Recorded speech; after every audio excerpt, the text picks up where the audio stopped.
first of all, let's start with something, the special one. Why you are named special one?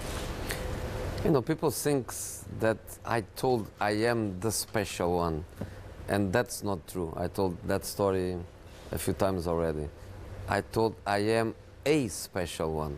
It means that are others.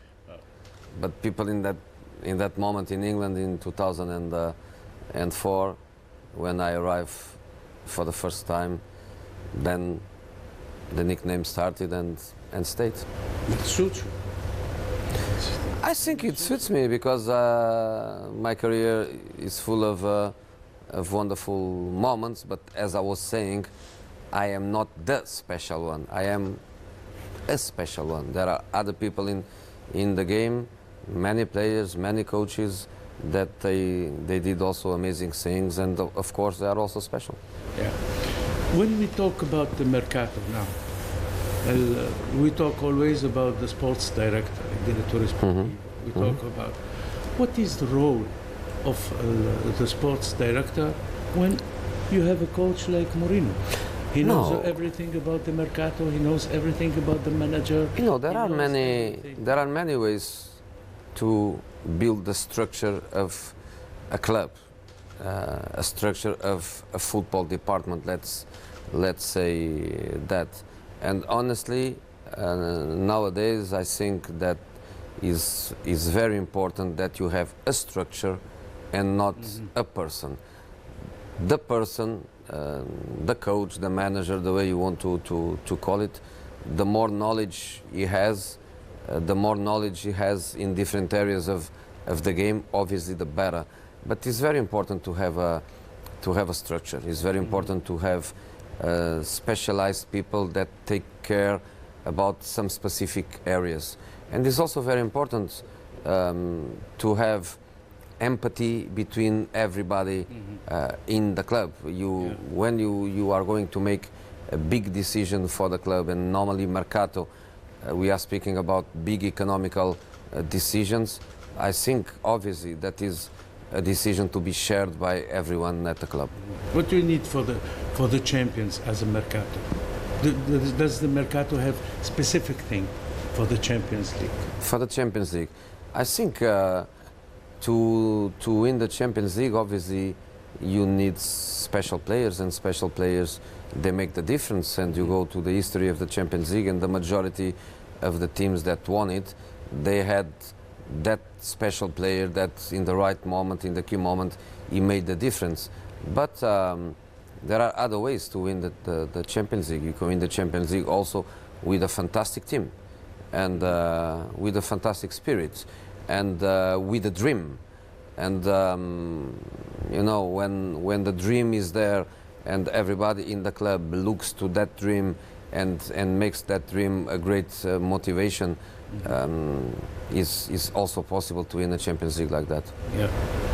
Porto, the Champions League for the first time, of course.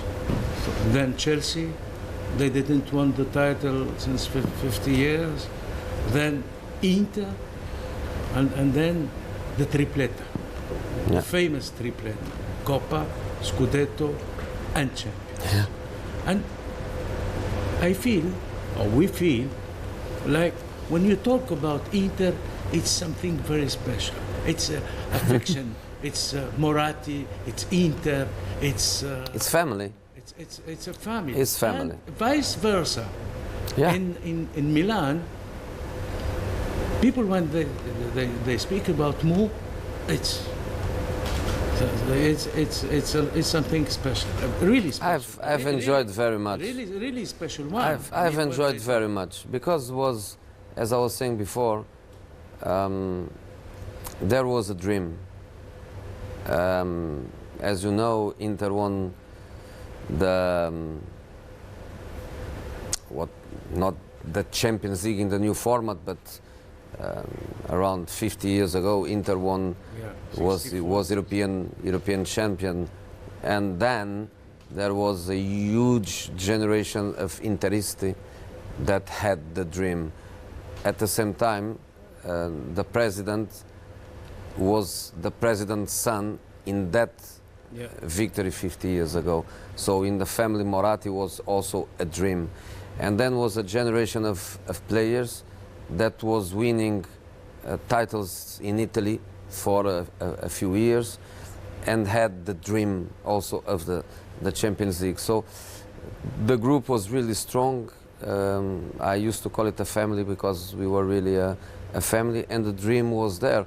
And we fought so much to achieve that in the end, to make the triplete, I think was what the family deserved. Was fantastic. What was the sort of relation with Balotelli at the time? Because the relation was something normal, sometimes abnormal, and Balotelli has to be. He needs a coach who has lots of psychology on the player. Yes, but he was very young. He was, I think, 18, 19. But he had also a group of players, very experienced, very professional, with an incredible know-how about what was important for the team. And they also had him like in a bubble where everybody was supporting him, because he was such a talent that we need. And he was not obviously consistent. He was very young. He was not playing every game, every minute, every time. But he was crucial for us. He scored some very important goals for us. Still at the period of Inter, that Schneider said one day, Mourinho sent me home for 3 days. Yeah. When I came back, I felt like I must give more. I must do more. I felt that I have more capacities, more things, because he knew maybe that I need a rest and I need to change, and I need something, and he saw the thing. So he went home for 3 days, and when he came back better than before. Is that true? Yeah, it's true. You know, when you trust the players and when you have a really good relation, the relation goes more than the player-manager.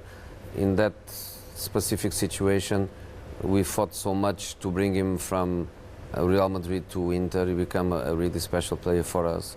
It was not an easy moment in his career life, because he left Real Madrid because his little son was living with the mom in Holland, and he was without them in Milan. And sometimes you feel that the best way to work is not to work. And sometimes I used to say also that too much water killed the plant. So don't go to overtraining. Sometimes it's better a recovering period than overtraining. Yeah. And I found that in that moment, and was a crucial period also for the Champions League. You know, a couple of days of extra days off, 1 day for everybody, 3 days for a player that has a special need. And then when the group is good, the group understands this kind of situation, and they support each other. So we try to take the best out of every player, and Wesley was so committed, was another one that come to Inter, and immediately he shared the dream, and this is very important. Yeah. Let's leave Inter now, because the title you won, the Champions League, was in Santiago Bernabeu, and it was your destination, and it was Real Madrid after Inter. They won the title after so many years without Liga, but the title didn't remain in Madrid for Real. So what was missing for the champions in Real at that period with Mourinho? You know, I think was about, I'm not the best on stats, but something like 7 or 8 years that Real Madrid couldn't even reach the quarterfinals. It was group phase and out, last 16 and out, and not even playing a semi-final, not even playing a quarterfinal. Was there a kind of barrier that I remember in my first season we got Olympique Lyon in the last 16, and the club was scared. And I couldn't understand how we could be scared to play against Olympique Lyon, a good team, but Olympique Lyon. And the reason why everybody was shaking was exactly the weight of that negative period, the pressure. Yeah. And we managed to go and to reach semi-finals and to lose semi-finals on penalties. One of them is incredible because Ronaldo is a phenomenal penalty taker. Yeah. He missed the penalty. Sergio Ramos is a phenomenal penalty taker. He missed the penalty. Kaká was a phenomenal penalty taker. He missed the penalty. So in our best season, the season of La Liga of the records of 100 points, we reached the Champions League semi-finals. We beat Bayern 2-1. We go to penalties, and my choice was the three best to start. 1, 2, and 3. Let's go and score, score, and score, and put pressure on Bayern takers. And we lost and lost and lost. So we were very, very close to do it. But the feeling of the club, the team is ready to be back. The feeling was there. And then in the next season, Carlo came to the team, and they managed to come back to Champions League. You believe that you prepared the team for Carlo, for Carlo Ancelotti, then Zidane. You prepared the team. You made this team ready for everything. If you are in a club 3 years and you don't leave anything behind, is because you did nothing. Of course, when you are in a club 3 years, you leave something behind. You build something. You build the internal structure of the club. You build a certain kind of competitive mentality. You have some tactical know-how that stays. But after that, a few new players were coming. After that, a very good coach like Carlo was coming, and then is obviously their credit. What is your classic question? What is your best title? One. Well, if you have 2 or 3 and you have to choose one, is easier than you have 25 and you have to choose one. Is more difficult. You know, as a season, I would say the triplete, because is the complete season.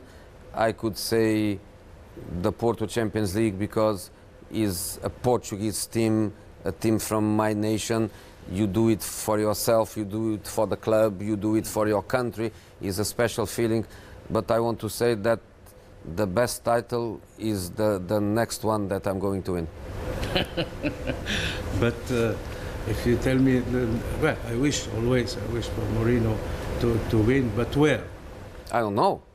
Somewhere. I'm going to win again. 3 nearest destinations. I have no idea. The nearest. You know, I've honestly. Last time you've been in Milan, and people they're talking about Mourinho in. You know, I don't go. One of the reasons why I don't go to Milan is exactly because of that. Is exactly because I want peace in the club. Is because I want Spalletti to work without any kind of extra pressure. That's why when I go to football to places where people cannot tell stories. So I go to Lille to see my friends in Lille and to watch a game in there. I can go in London because I live in London. I can go in Portugal when I go to Portugal. But I always try to protect an ethical side of it. That's why I'm very calm. Okay, let's go outside Europe. Yeah, you know that the entire world is waiting for the big event. The entire world is waiting for the World Cup organized for the first time by an Arab country, of course, Qatar 2022. What do you think? I think it's not just the first in an Arab country with that fantastic meaning is also for us, people that used to work in the European leagues, a league that normally, traditionally ends in June, and then the World Cup is coming. Will be the first time that the World Cup is going to be played in mid-season, with all the changes that is going to have in terms of planification, the way we sync the season, the way we organize the season, is going to be a big challenge even for us in Europe as club managers. The World Cup here, I understood it better on my first visit a few weeks ago. The concept of the legacy is something that I think the world needs to know better, because when the world knows better that concept of legacy, we will all look to the Qatar 2022 with different eyes.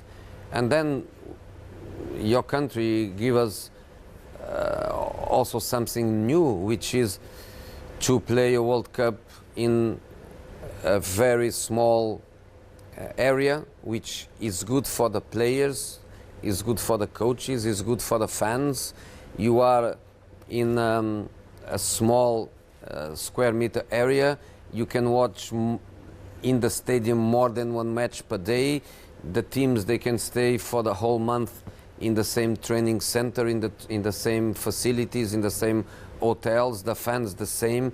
There is no traveling. Everything. It looks like the football world is like in one, in terms of dimensions, small country, and that can be an absolutely amazing football celebration. You analyzed and you were in the studio during the match Qatar Saudi Arabia. Were you expected Qatar to win this trophy in UAE? I wasn't, but I was not aware of the level.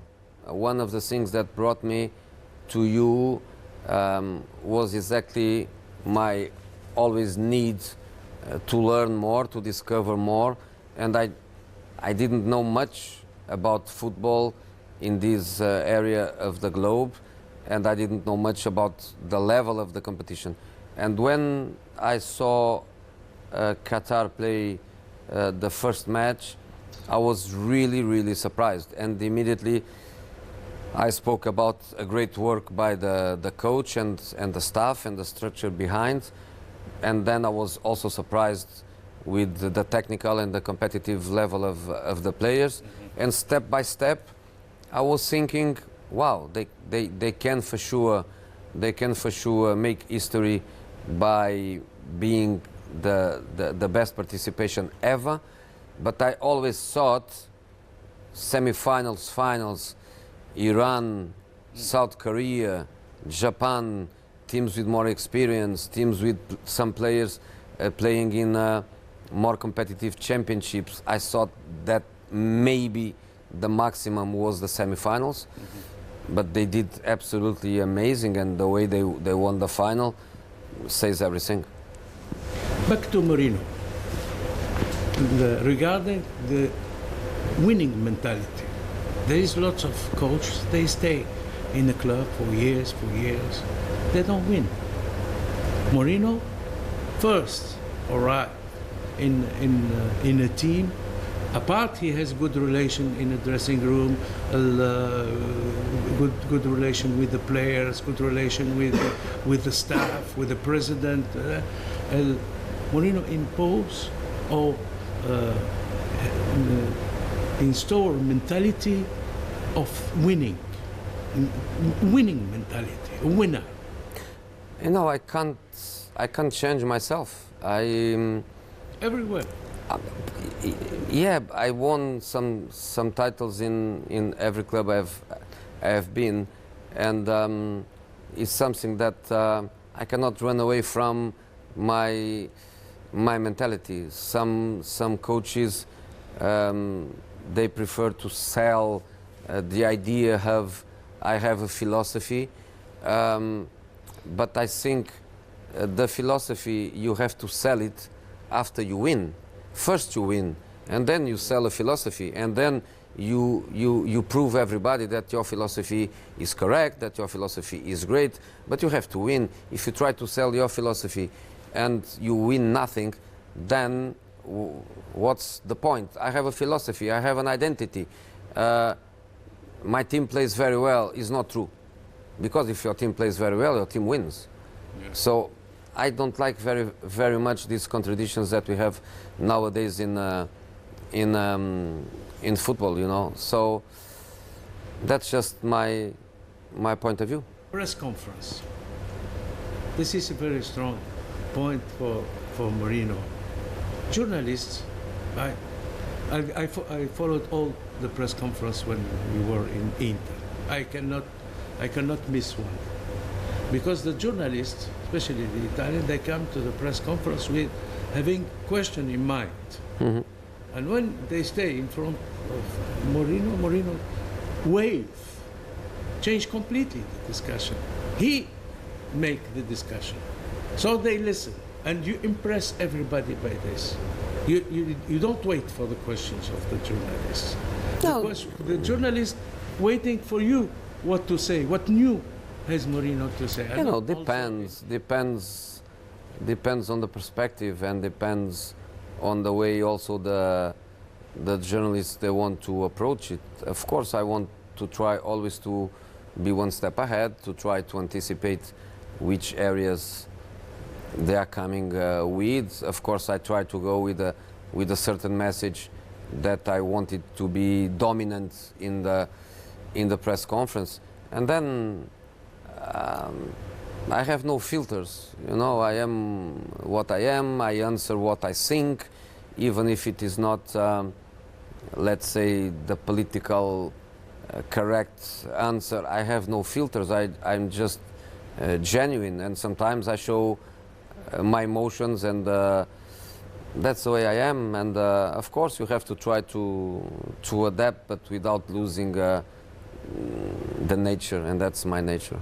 Mm-hmm. And your nature is always exciting, sometimes controversial, but it's always interesting press conference. The English football has changed since they had foreign coaches, foreign manager. They become more tactical, or not? I think the players are more important than us, and England is so economically powerful that a couple of decades ago maybe they start importing some of the best players in the world. That changed a little bit immediately the profile of the league, and the typical type, let's say, of the British way of playing football. And then I think, of course, lots of foreign managers with the influence of their method, of their ideas. Mm-hmm. And I think the English Premier League become a mixture of styles that also affected, in a positive way, the formation of the players. You can see nowadays in the English clubs the formation of the players, the academies, yeah. Also trying to follow a certain idea of a certain manager. So I think this interaction of ideas and cultures, football cultures, was only positive for the league. How English football can remember Arsene Wenger legacy? You know, I think a very easy way to remember is to say that he is the last one of that type. I think in football now is impossible for a player, for a manager to stay in a club 15 years, 20 years, 25 years. So he is the last one. I don't believe at all that one will be able even to stay for 10 years. Yeah. Now the players, they come, the players, they go. It's huge pressure for the managers. You have a good season now, but you have not a very good season next, a huge pressure, the tendency to change. Also at the leadership level, I think today is much more demanding from the manager, and I think the normal tendency is that managers don't last in the same club for a long time. So he is the last one of that. Going more specifically in the football direction, he is the manager of the invincibles. You know, if you look, for example, to Ranieri, he is the manager of what I call the miracle. Leicester to be champion. You look to Wenger, he is the manager of the invincibles. He had the team that won the Premier League without one single defeat, and this is the kind of thing that stays forever. You said that the calcio, the Italian football, it's the most difficult, the more tactical, and in Europe, I mean, it's not easy to play in Italy. Yes, it is technically very strong, very tough. They change tactics during the game, and you know that. And you had the example of Genoa, Inter Genova. How they start with 4, they become with 5, and they start with 2, and you kept changing. But it's tactically. Yes, it's technically, it's a school of tactique, the Italian football. Especially defensively. Defensively. Yeah. But they don't win in Europe. The last one was with Mourinho in 2010. Yeah. Inter. But Juve, they are very strong in Italy. In Europe, no. But also very strong in Europe. You know, they reached 2 Champions League semi-finals. Yeah. They reached two finals. You know, sometimes the difference between do it and not do it is very tiny. So they have a team, and they keep obviously investing. And who knows, they can change that very negative result and be champions this season.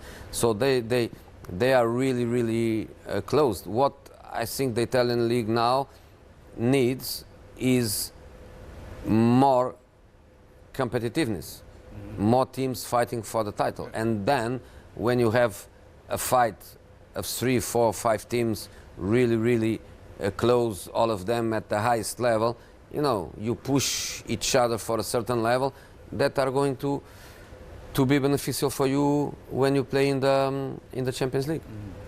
How do you see Mbappe in the future? What do you mean by the future? Tomorrow? No. I mean... Tomorrow is the future. Tomorrow, yeah. I think for a player like Mbappe, when you speak about the future, you don't need to say what is going Mbappe to be in 5 years' time, in 10 years' time. Just focus on now. Yeah. Just focus on now. And it's absolutely incredible. I think by his age and going at the market level, the age of Cristiano, Messi over 30, Neymar I think 28, some 27, 28. When you go to the market level and the age is also a factor, I think he is the most valuable player in the world in this moment. Is the most expensive in a hypothetical transfer. Is the most expensive player in football now. In terms of his qualities, I don't want to speak much. I just want to say, and because he's French, incroyable. You know, one word is enough, means everything. Yeah. Let's go to Africa. Not now, for the African Nations Cup. Yeah. 2019. You interested to? Always interested. Always interested. I've been in there once in Ghana when Egypt won one of their African Nations Cup with some of our colleagues. that are now here with us and they were players for Egypt at the time. But I always follow. One of the channels traditionally has the live transmission of every match, and I love to follow. I know that in this moment the majority of the African players, they are already in Europe. The majority of the players, they make very early young transfers to Europe, so it's quite hard to look at the Italian competitions and find some African player that you don't know at all. It's very difficult because now they are more or less controlled from the beginning. But I love the culture, I love the social situation around the football. I love the way they commit to their countries and they feel the competition. I just love it. Now we wait for the next year to see where Mourinho is going. But I'm also waiting. but you have something in mind. I don't, honestly. Honestly. Okay, I don't think so. What I have in mind, Is to come back. what I have in mind is that I would like to be back in the summer, in June, for a new club, for a new pre-season. I know exactly what I don't want. That's the reason why I had to say already to 3 or 4 different offers. I had to say no, and I know what I want in terms of not a specific club, but the nature of the job, the dimension of the job. I know what I want, and I'm going to be waiting for that. You've always wanted what you want. You will always know where to go. But somebody, for example, asked a question: can we see Mourinho in Qatar 2022 with the national team? Honestly, I don't think you need. I think the work that you are doing is a fantastic work. Is a work that started years ago when the boys were younger, when Sanchez was with them in youth categories and start winning the trophy, and then come With another national team. with another national team. National team in Qatar. 2022. I don't think so. That will be exclusive. I don't think so. I don't think so. I think his national team job is a very specific job. You like a daily. I like daily football. Daily work. I like daily work. I like many competitions. I like matches, and I want to stay in football club level. But What did who knows? you miss today? Dressing room, the field, the press conference, Now the video session. I miss nothing at all. Really? Really, because I am nothing in this moment. I am 2.5 months without work, and I am working, preparing myself for the next one. It's not like I am on a holiday. It's not like I'm bored with nothing to do. I'm preparing myself for the next one, and that is something that when you are working every day in football with 6 press conferences per week, with 3 matches per week, with pre-match analyze, with post-match analyze, with all the problems you have on your day by day, sometimes you have no time to take care about yourself. And now I'm having this month where I think I'm going to be back even better prepared. What do you think of beIN Sports? I feel it a little bit like my home too, because this is the first time I am, let's say, committed with a house like yours, with a project like yours. When I come, everybody is so nice to me. The feedback I have from you in relation to the work I'm doing with you is a positive feedback from your audience. And I just love also to see, as part of my learning process, to see and to understand the other side of the cameras, to understand better the work that everybody does behind the cameras. So when I go to the other side of the cameras again, maybe I can be better for you. Thank you very much. My pleasure. We were pleased that you are with us. Good luck. Thank you. For the future. Thank you so much. And we hope to See you soon. to Yeah, see you of again. course. See you Thank you soon. very much. Thank you. Thanks so much. Thank you.